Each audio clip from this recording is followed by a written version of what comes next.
welcome our honorable Kohinoor distributor Sumit sir and Mrs. Vishwakarma ma'am. तो sir सबसे पहले may I have your self introduction please?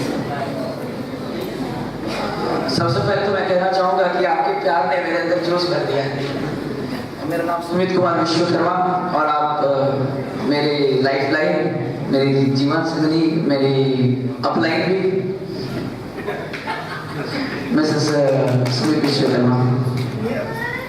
Sir आप Altos से पहले आपकी जो बिफोर की लाइफ थी, उसके बाद जो वो लाइफ से लेकर के आपने अभी तक का जो अचीवमेंट किया है और अभी की लाइफ, आफ्टर और बिफोर की लाइफ में जो आपने जो चैलेंजेस फेस किए हैं और जो डिफरेंस था पहले की लाइफ में और अभी की लाइफ में, वो किस तरीके से था, वो थोड़ा शेयर करेंगे। अक्सर कहा जाता है कि सबके लाइफ में हर आदमी अपने अपने लाइफ में हीरो होता है, पिक्चर की बात है।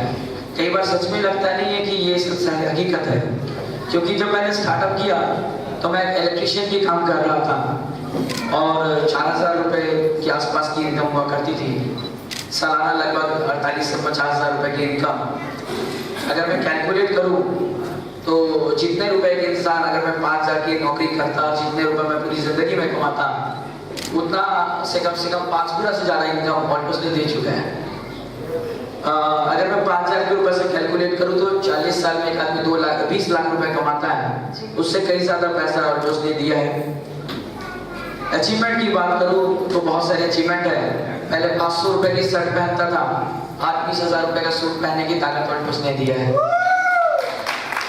पहले 150 रुपए के मकान में रहता था, आज 10,000 के मकान में रहता हूँ। पहले साइकिल में घुमा करता था, पेट्रोल के लिए पैसे नहीं हुआ करते थे। कई बार ऐसा होता था 20 रुपए का पेट्रोल डालते थे, रोड में मिलता था बोतल में, और वो भी ढकेलते ढकेलते खत्म हो जाता था। लेकिन आज 10 लाख की गाड़ी में घूमने का मौका ऑल्टोस ने दिया है। अचीवमेंट की बात करूँ तो बहुत कुछ है, लेकिन सबसे बड़ी अचीवमेंट की बात करूँ तो मैं अच्छा पढ़ाई करता था, नहीं कह सकता हूँ कि बहुत बेस्ट, लेकिन फिर भी अच्छा था। मेरे छोटा भाई भी अच्छा थे, किसी वजह से मैं उसको भी पढ़ा नहीं पा रहा था। मैट्रिक के बाद वो भी काम पे लग गया, लेकिन अभी ऑल्टोस की वजह से मैं उसे इंजीनियरिंग करा पा रहा हूँ। मेरा सबसे छोटा भाई, उसे मैं ITI करा पा रहा हूँ। और एक बड़ी अचीवमेंट बात करूँ तो मेरी मम्मी को 35 साल से हार्ट की बीमारी थी। दवा खिला कर हम लोग चला लेते थे काम। कभी कोई डॉक्टर ऑपरेशन के लिए या फिर कोई मेजर काम बता देता तो डॉक्टर बदलते थे, दवाइयाँ बदलते थे, लेकिन हिम्मत नहीं होता था कि कभी उसमें बड़ा स्टेप ले पाए। ऑल्टोस की बदौलत इतनी ताकत आई कि मेरी माँ की 35 साल का बीमारी मैंने दिसंबर 2013 में 14 में इलाज करवा पाया और 7 लाख रुपए उसमें खर्च हुए। मैं प्राउड के साथ कहता हूँ कि शायद अगर ऑल्टोस नहीं होता तो शायद ये अफसोस मेरे साथ छाया रहता, लेकिन ये अचीवमेंट मेरे साथ रहा और भी कई सारी चीजें। सर ये आपने लेवल जो अचीव किया है, उसको अचीव करने के लिए आपका एक्सपीरियंस जो बोलता है सबसे ज्यादा टफ टाइम आपके लिए कौन सा है? टफ टाइम तो क्योंकि कहा जाता है कि असफलता में इंसान अकेला होता है और संघर्ष में दुनिया उसके, संघर्ष में इंसान अकेला होता है और सफलता में दुनिया उसके साथ साथ होती है। ये सबके साथ होता है। जब वो संघर्ष कर रहा होता है तो चैलेंजेस आते हैं। मैं जब संघर्ष कर रहा था तो मेरे गार्जियन, मेरे मम्मी पापा भी मुझे मना किया करते थे, तो कई बार बुरा भी लगता था, लेकिन मेरे अपलाइन ने कहा कि आपके माता पिता आपको मना नहीं करते, वो आपको बहुत ज्यादा प्यार करते हैं, वो आपकी केयर करते हैं कि आप भटक ना जाए, आपका समय नष्ट ना हो जाए, इसलिए वो केयर करते हैं। आपने देखा है, लेकिन उन्हें अंदाजा नहीं कि आप किस कैरियर में हैं। लेकिन एक बार अगर आप उनको दिखा दोगे तो वो आपको प्राउड भी करेंगे। बात भी सही है। पहले में विरोध आता है, विरोध भी आया, और उस वक्त किसी और से लड़ाई नहीं होती है, खुद से खुद की लड़ाई होती है। हर व्यक्ति के साथ में संघर्ष के समय में होता है, खुद से खुद की लड़ाई होती है। किसी और को मोटिवेट करना तो बहुत आसान होता है, लेकिन खुद को मोटिवेट करने में इंसान टूट जाता है कई बार। और कई बार ऐसा होता था कि रात को अकेले में होते थे, कोई नहीं होता था, रोते भी थे आधा घंटा 1 घंटे, फिर आंसू पोंछते थे, फिर चलते थे, फिर क्लोजिंग होती, फिर तकलीफ आती, फिर आंसू पोंछते, फिर आगे चलते। लेकिन कभी क्विट करने की सोचा नहीं, बस चलने का सोचा। पता था मेरे को, किसी ने कहा है कि आप जितने दूर चल चुके हैं, अगर आप पीछे जाओगे तो आधा पीछे भी जाना पड़ेगा, तो आधा क्यों पीछे जाना, आधा आगे ही चल लो, बस आगे। सर, आप जब इस बिजनेस को बिल्डअप कर रहे थे, आपके जो स्टार्टिंग स्टेज में आपको क्या क्या प्रॉब्लम्स फेस करनी? मुझे याद है कि जब मैंने स्टार्टिंग किया था तो चूंकि फाइनेंशियल कंडीशन खराब थे और रजत जी ने कहा कि कुछ प्रोडक्ट वगैरह के साथ में काम होना जरूरी है। मेरे पास में पैसे नहीं थे, रजत जी ने कहा कि प्रोडक्ट के साथ आप काम शुरू करें। तो मैंने रजत सर को मना भी किया कि मेरे पास पैसा नहीं है। रजत सर ने कहा कि अगर पैसे नहीं है, ये हो सकता है सही है, लेकिन अगर उसके बावजूद आप उसको याद कर रहे हो तो ये बहाना है। पैसे नहीं होना एक हालात हो सकता है, लेकिन दुनिया में ऐसा कोई भी गरीब इंसान नहीं है जो हालातों से उभर नहीं सकता। कहा जाता है कि परमात्मा आज तक ऐसा कोई ताला नहीं बनाया जिसकी चाबी ना हो, आज तक कोई प्रॉब्लम नहीं जिसका सॉल्यूशन ना हो। तो मुझे रजत सर ने काफी हौसला दिया, मैंने इंटरेस्ट में लेके भी काम करना स्टार्ट किया, प्रोडक्ट वगैरह लिया और उसके बाद काम करना स्टार्ट हुआ। तो टफ तो थे प्रोडक्ट्स, मेरे पास प्रोडक्ट की नॉलेज नहीं थी, लोगों को प्रोडक्ट शेयर करने में डर लगता था, जानकारी नहीं होती थी, तो उस तरह के चैलेंजेस थे। मुझे याद है मैं सर मुझे बोलते तो सूट पहन के जाया करो, मेरे पास साइकिल भी नहीं थी, मैंने एक फ्रेंड का साइकिल लिया और साइकिल पहन के सूट पहन करके टाई पहन के मीटिंग हॉल जाते थे। लोग हंसते थे, बोलते थे बड़े खूब लड़की है, साइकिल में सूट पहन के चला रहा है। मेरे नामैन मुझे बोलते थे कि सर सूट की शोभा कार पे आती है। मैंने कहा कार मेरे दिमाग में आता, उसके बाद तो हकीकत में आता है। मैंने मान लिया था कि होगा। कई सारे लोग कुछ भी बोलते हैं, कई सारे चैलेंजेस आते हैं, कई सारी लड़ाइयाँ होती है, आपके अड़ोस पड़ोस, डाउनलाइन अपलाइन करोस लाइन, जो भी बहुत सारे लोग मिलते हैं। आपको सबसे बड़ी बात होती है कि इस इंडस्ट्रीज पे या इस काम पे या सफलता के सफर पे कुछ लोग आग लगाने वाले होते हैं, कुछ आगे ले जाने वाले होते हैं। आग लगाने वाले ज्यादा होते हैं, कमेंट करके आग लगाता है, चिढ़ा चिढ़ा के कोई आग लगाता है। आगे ले जाने वाले खाली कुछ 1-2 अपलाइन होते हैं, आग लगाने वाली पूरी दुनिया होती है।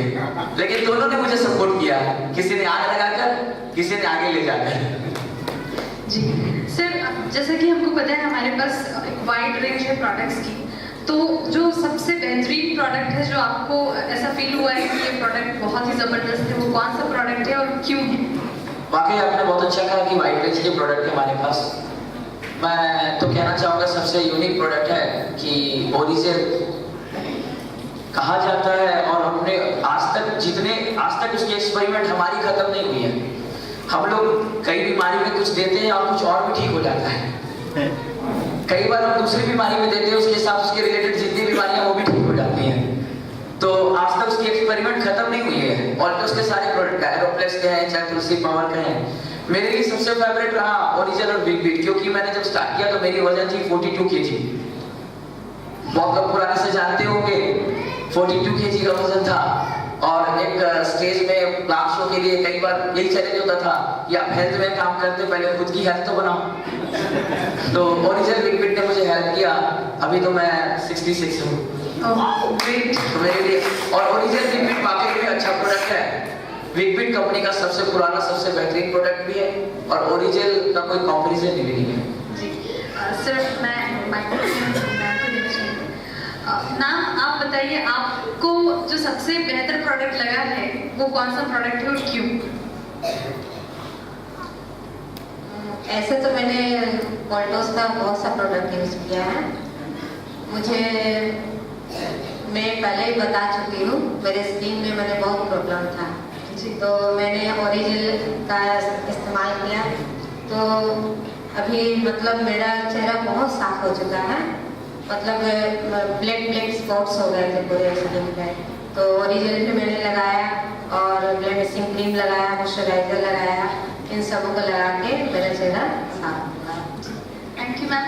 अब कैसा फील करती हैं सर, इतने बड़े लेवल पे हैं, कोहिनूर लेवल पे हैं, तो आपको कैसा फील होता है?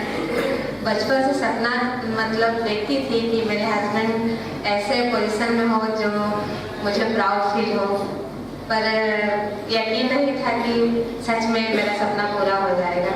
और सोचती थी कि कुछ ऊंचे लेवल में होंगे, पर ये नहीं सोची थी कि इनके जरिए मुझे स्टेज पे आके बोलने का मौका मिलेगा। आज मैं बहुत खुश हूँ कि मेरे हस्बैंड इतने ऊंचे लेवल पे है और मुझे भी उनके जरिए सम्मान मिलता है सभी लोगों से। जी, थैंक यू सर। आपका अभी तक का जो सफर रहा है ऑल्टोज में, आप किन किन लोगों को धन्यवाद देना चाहेंगे? सबसे पहले मैं धन्यवाद देना चाहूँगा कि मेरे मम्मी को, क्योंकि मैंने उनको काफ़ी संघर्ष करते देखा। शायद ये मेरे अंदर उनकी ही जिद या फिर क्वालिटी है, उन्होंने कभी क्विट नहीं किया। बहुत सारे चैलेंजेस रहे। जब बचपन में हम लोग छोटे छोटे थे तो कईयों से मांग के किताब लेना होता है, कैसे किताब मांग मांग के पढ़ा करते थे। कपड़े नहीं होते थे, मम्मी किसी से लेकर सी के हमें दिया करती थी।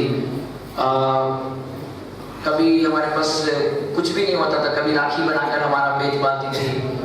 कई बार भूखे रहती थी तो हम लोग पूछते थे कि मम्मी आज आपने खाना नहीं खाया, मम्मी कहती थी उपवास है। जब बड़े हुए तो पता चला कि जब घर में अनाज नहीं होता है तो माँ पिताजी का उपवास होता है। और उस वक्त जब चावल कम पानी, जिसे हम लोग मारक कहते हैं, उड़िया में पेंचू कहा जाता है, उसमें से एक महीने में कई तरह की सब्जी बनाया करती थी। मैं बोलता था मम्मी आप इसकी सब्जी क्यों बनाते हैं? मम्मी बोलती थी काफी टेस्टी होता है।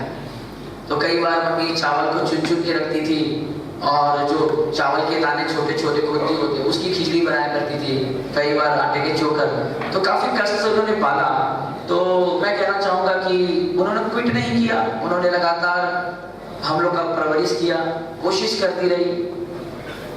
उनकी ये जिद, उनका ये कोशिश, उनका मैं याद है तो मैं काफ़ी उनका थैंक्स हूँ और काफ़ी मैं उनका सम्मान करता हूँ।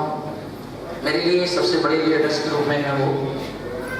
दूसरा, मैंने परमात्मा को देखा नहीं है, लेकिन ऑल्टोस में आने के बाद मैंने परमात्मा को देखा रजत सर के माध्यम से, अपनी फैमिली के माध्यम से। मुझे उन्होंने काफ़ी सपोर्ट किया। कंपनी एडमिनिस्ट्रेटर कहा जाता है, जब एक फिल्म रिलीज होती है तो उस फिल्म में कई सारे लोग होते हैं, प्रोड्यूसर होते हैं, डायरेक्टर होते हैं, ऑडियोज होते हैं, कई सारे होते हैं, लेकिन नाम हीरो हीरोइन का होता है। मेरी भी फिल्म में कई सारे लोगों का हाथ रहा है। उसमें सुपर जोन है, मेरे लाइफ लाइन है, मेरे अपलाइन है, मेरी टीम्स है, मेरे फ्रेंड्स लाइन, कंपनी, लेकिन ज़्यादातर रोल मेरी फैमिलीज और मेरे great upline Rajat sir and मेरे ऑलमोस्ट सारे अपलाइंस का रहा।